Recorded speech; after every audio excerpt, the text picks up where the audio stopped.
but I don't have one right now. I just started. So this morning I read my application and I wrote something about thoughts and visualization. And the second question was, what specific areas of YIP most interest you and why? And I wrote 1 year ago in the jungle of Panama. Most interested, I'm in the connection between theoretical models and their influence on my particular acting. I want to learn more about how my thoughts are shaping my way of acting and how I can gain influence on my way of being. I want to work with visualizations or theories to give them more vivid access to abstract knowledge and learn to bring my thoughts into reality to make a positive change. Okay, let's see what happens with this. 1 year of YIP. Okay. So to start my presentation, I would like you, Kanan, to start this game. It's a 30-minute game, me, and 12 minutes for you. So let's okay. So I have half an hour of time, and half an hour of time shared with over 20 people. What does it mean? That I have 10 hours of time? So the first question I want to ask is, how much time is in time? Because while the time is ticking here, in a way we are all sharing time in our being. But the thing is, I say I have half an hour time, but in a way it's not really mine. And when I try to hold on to it, it always slips through my fingers.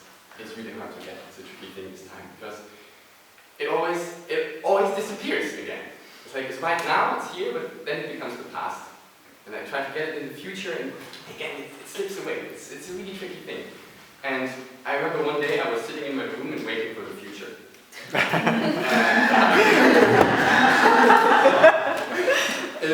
I was waiting quite a while, and it didn't came. But I was so sure that the future was there, waiting for me. But in a way, it never came. I could never grab it. And with the past, it's also tricky. Where's the past? Like, where is it? It's a tricky thing. But I found this magical spot in between. That we're somehow standing in between time. We're standing between the past and the future. And this is what we share. This is what brought us here together. It's our attentive minds that came together in this room through intention to share this moment together. And this camera with this video there, this video will most likely be seen in the future, right? Yeah. Or, so if anybody wants to say hello to their future self, now it's the perfect situation. But the funny thing is that when this video will be seen, it will be the same moment as this moment. We will be in the same moment with the people who will witness this video in the future. So I want to ask, what is future? What is future? And I believe that it's the capability of our conscious being that we are traveling through time. We are time travelers. We are all together time travelers traveling together through time, in direction future, where we're going to meet our future selves. And yeah, I want to ask, what is time? What is it? And for this tricky thing of staying in between past and present and future, I made a beautiful model. I painted it. And before I reveal it, I want to give you a little bit more image so you don't use your imagination too quick. So it is the shape of the electromagnetic field of our Earth. It looks like the Namaste movement, like 8, but it's a three-dimensional space. So it's turning outward, and then it's turning around, and it's getting inward to the center again. And there are also spirals. Actually, it's spiraling outwards and spiraling inwards.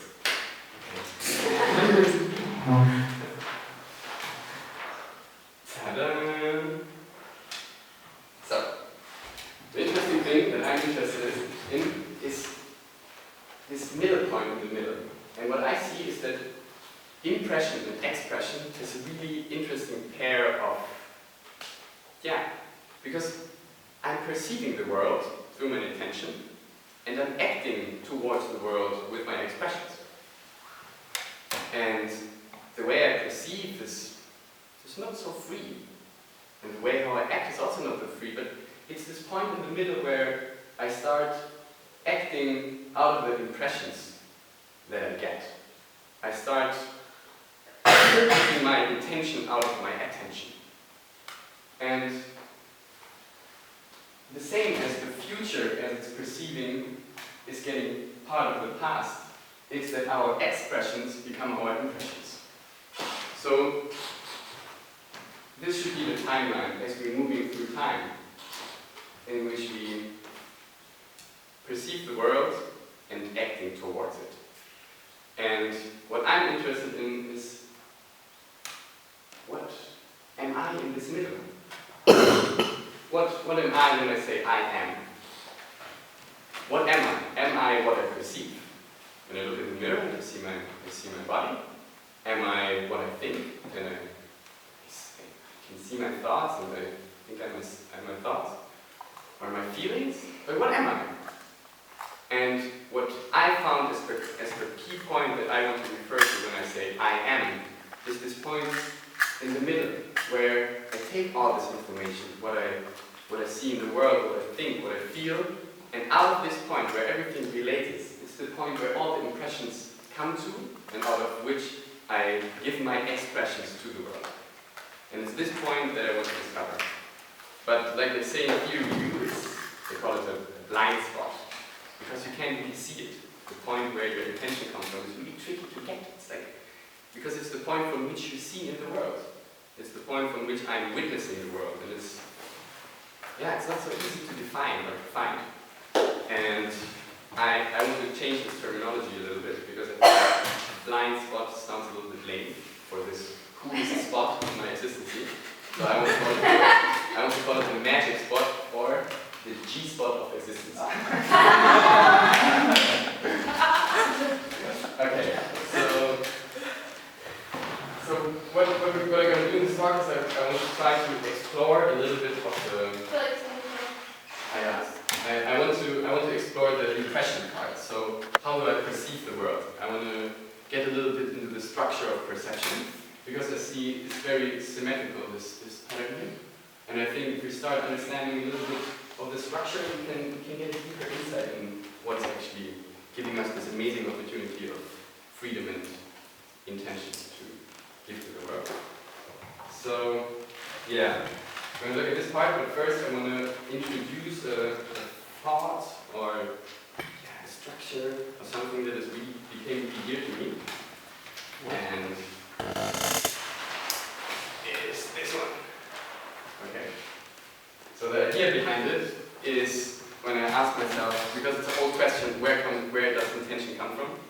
And the big question that the scientists always say is like, okay, we move the world through our intention, but the world moves also without us.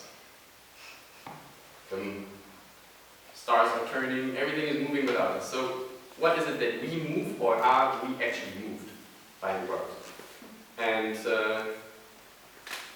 I think it was in Mexico, hitchhiking, that I had this thought of being into each other. It felt like, being in each other, in a way. And this really stuck with me. And then I got this idea of, I heard this idea that actually our consciousness is a whole. It's the same as the world as a whole. But the world as a physical body, our consciousness is part of this physical world. And the same, the world as a physical body is part in our consciousness. As you perceive this beautiful chair here, it's not actually the chair of the physical world, it is the realization in you that makes you able to interact with it. And the idea is that, that consciousness is a whole, and the world is a part of it, as well as the world is a whole, and consciousness is a part of it. And this is a pattern that you find in fractal geometry. And the basic of this is always that we have two functions. I have written on the whiteboard.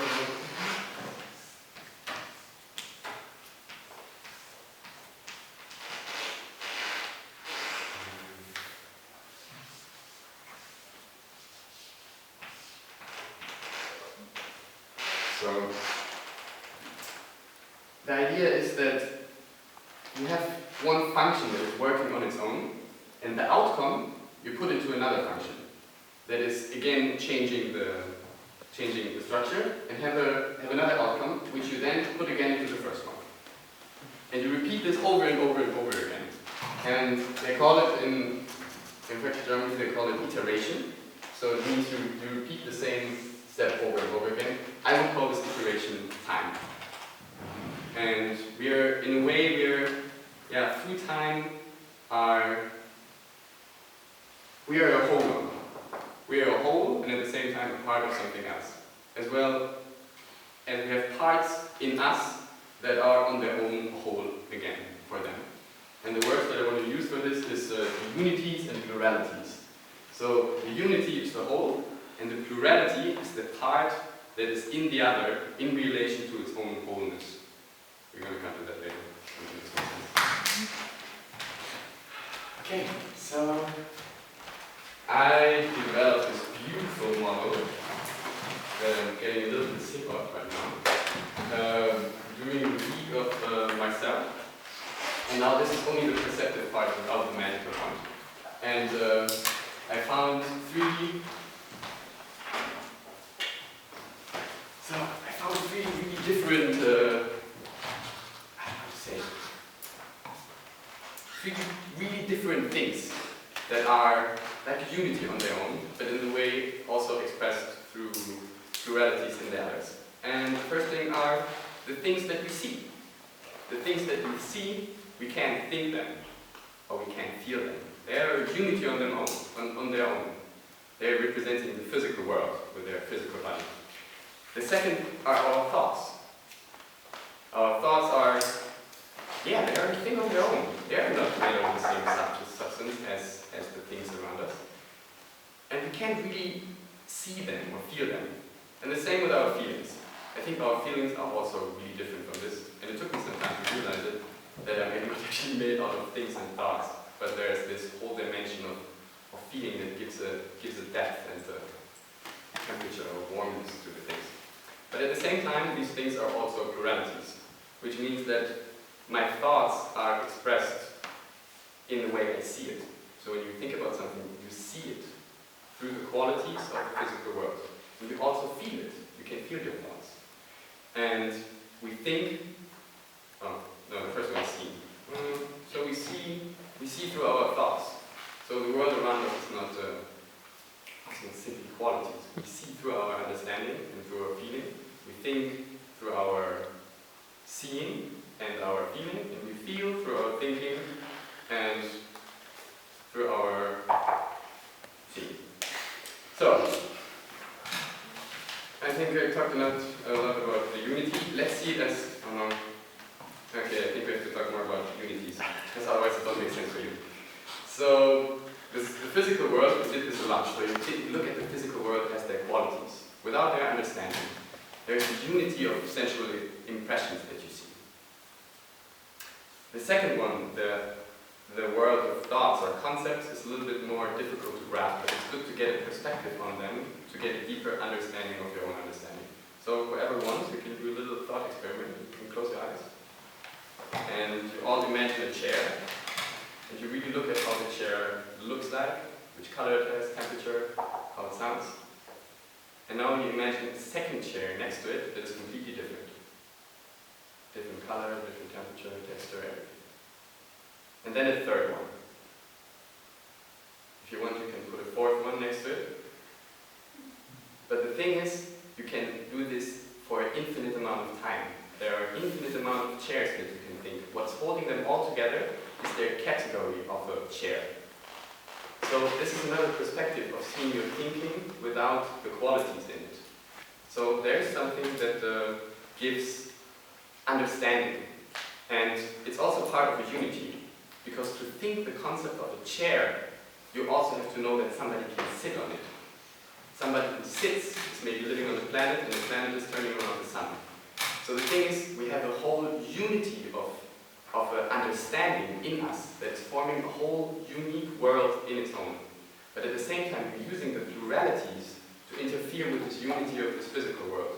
That means we we take a single part of it, for example, the concept of a chair, and we take it out of the concept of the wholeness in our ideal world. And we take it to interact and perceive. So we take these different realms together. The same with our feelings. Our feelings are a world on their own. When you close your eyes and you start to feel what you feel, it's amazing how much there is, how deep our feeling is, and with how deep we can connect with it. But at the same time, we're also, again, perceiving our feelings through the pluralities of the others. So when I would ask you how you feel, you can't express your feelings, because feelings are feelings. You have to put them into your concepts and into your qualities in the concepts to express them. So you would say, I feel warm, or I feel light, I feel like a bird. We do this here a lot. We try to get a deeper understanding to our feelings through expressing them through the other realms in their pluralities.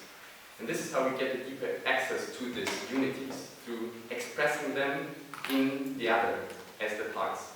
And this is again this, what I showed first, is this iteration. And you can go infinitely deep into these layers. And by stepping into the pluralities and unities of your own understanding, you get a deeper understanding of your own perception. Okay, so let's look a little bit in the pluralities of the unities. So again, you can, if you want, you can all close your eyes. And when you open them up, you try to find something for that you don't have a name or a word. You can try. There's something that you can see which don't have a name. So the things that we always perceive through our understanding, everything that we already see, we have the constant habit of put our understanding in it. This is the chair, this is the ground, this is Pablo, and yeah, this is super nice, but it's also limited. And the same with our thoughts. When you imagine a party, we're talking about the same concept of a party, the same concept. But we all have completely different expressions of a party. We all will have different pluralities of the sensual world, of the sensual qualities, which means you have different images that you see connected to the party. And through these images you also have different feelings, or through having a different feeling relationship to a party, you will have different expressions in an imaginary realm of it.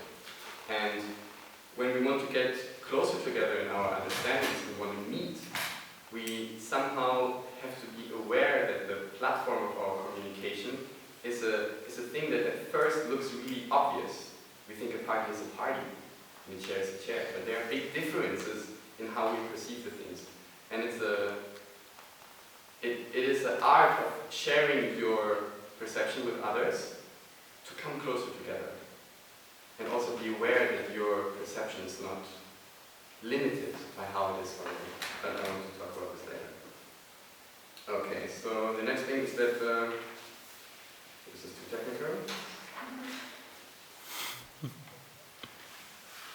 It's not so much.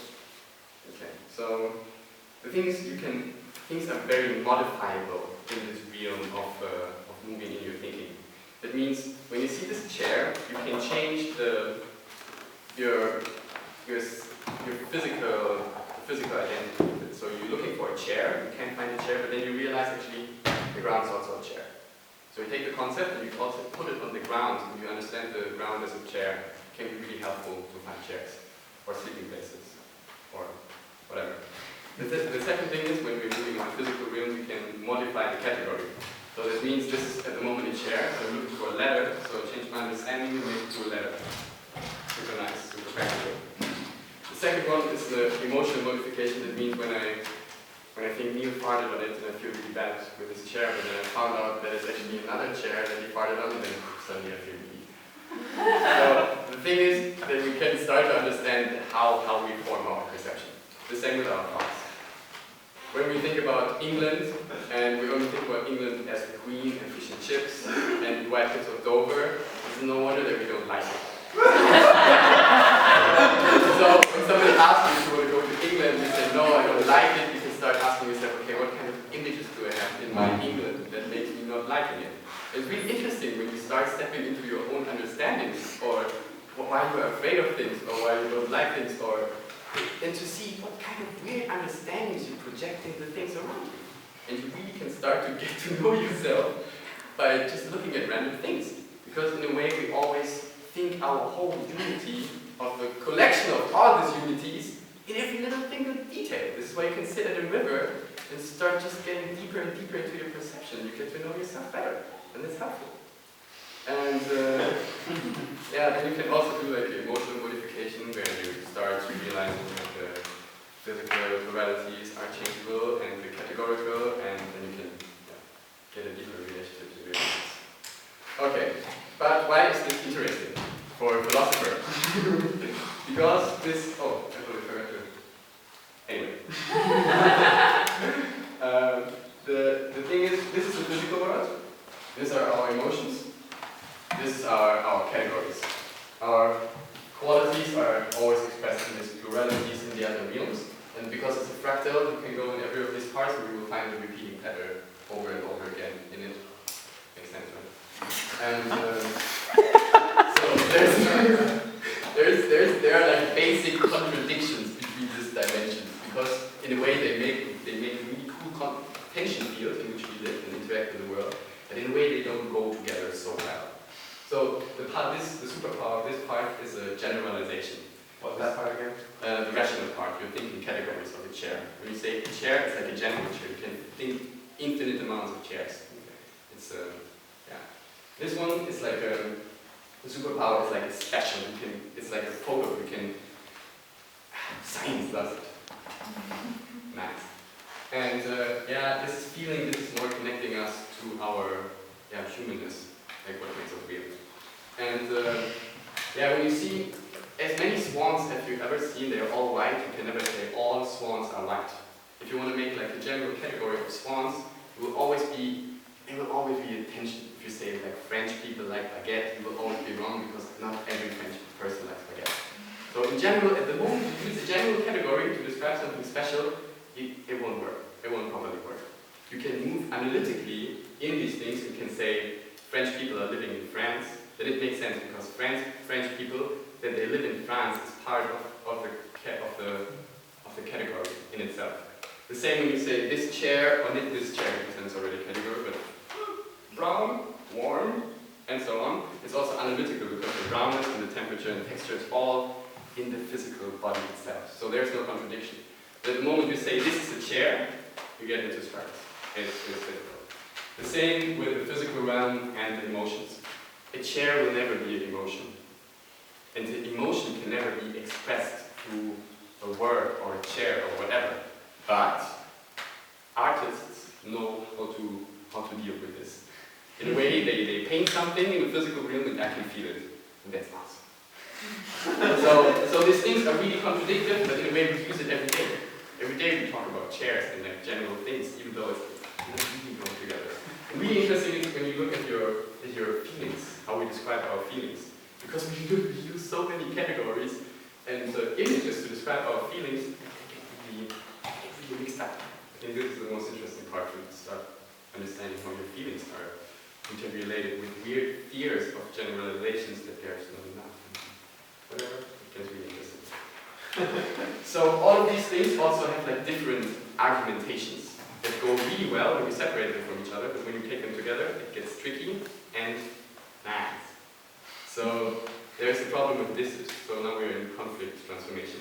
We have a problem with dishes. The first thing is we can talk about what is actually there. We're not talking about any dishes. We're talking about the substance. It's the first question of nonviolent communication, which means there are X amount of dishes with that amount of dirt on it. There is no discussion about it. You can all come there and you can see it and talk about what is there. And then there's that other thing where you talk about what is a dish. Like a dish is part of the household and all these general ideas. Everybody has to make their dish because if everybody would be one dish, there would be a mess and so on. All these general ideas. And then there's this feeling. When there is a dish, it really hurts me. So all these things on their own, they make a lot of sense. It's really nice. But when you put them together and you say, because there's one dish with X amount of dirt on it, I get really sad. Then suddenly we're entering the realm where we start to connect these things with each other. And we say, the dishes are part of the household. And the whole scope has to be made. It's part of our lifetime. You put all these general ideas in it, and then you start spinning in it, and you create a reality out of it, and you share it with your neighbor, and he has a completely different reality, and then the magic happens. Because then we start sharing our realities. And then we living in a shared reality. And there's this thing that you can step deeper into your motives. We are already moved all our life by a lot of things. And we are not really aware of what is moving us, why we are angry when the dishes are there. But when we start communicating with other people, we start realizing what is actually behind these things that make us feel, think, see. And I think it's this magical spot in the middle that we are all, in a way, we come closer with our understandings. And there's empathy rising through sharing understanding. And I see it, I think this process is necessary in a global scale. And it's the attitude towards other understandings to be able to step in it and see what is behind it that brings us closer together. And in a way, we are all one in this core that can make us thrive for things. And when we start questioning what are the motives behind our acting, we start to unite through our intention. And then we have a lot of discussion, what, how, and that's really helpful. And that's what I think was so nice about humanity, and I love participating in it. Okay, so this is now the micro scale of it. It's like the tiniest scale, like in a, yeah. But you can also like zoom it out into a bigger scale. And then you have something like social freefolding. Because this part is a lot related with economy. This is economic thinking. Qualities, quantities, how much money does it bring? Is it reliable? Does it work? Then you have the government who's saying, in general, it should be like this, that everybody never, you see, now we are talking in this in these generalizations. And then there come the people who experience this whole thing and say, I don't like it, or I really like it. And all on their own, they make a lot of sense, but at the moment you put them together in one pot and see their interrelation, it gets really tricky. And it gets really tricky when suddenly the economy is making the laws. Or the people who, out of their feelings, make the laws. Or the laws are in our feelings. And it's the art of how much do we stay separated and how much do we combine these things that, yeah, it's like an art piece on its own. And I think it's really cool. So, what to do with it? So, what I found is that there's something that I use all these connections through pluralities to understand my world.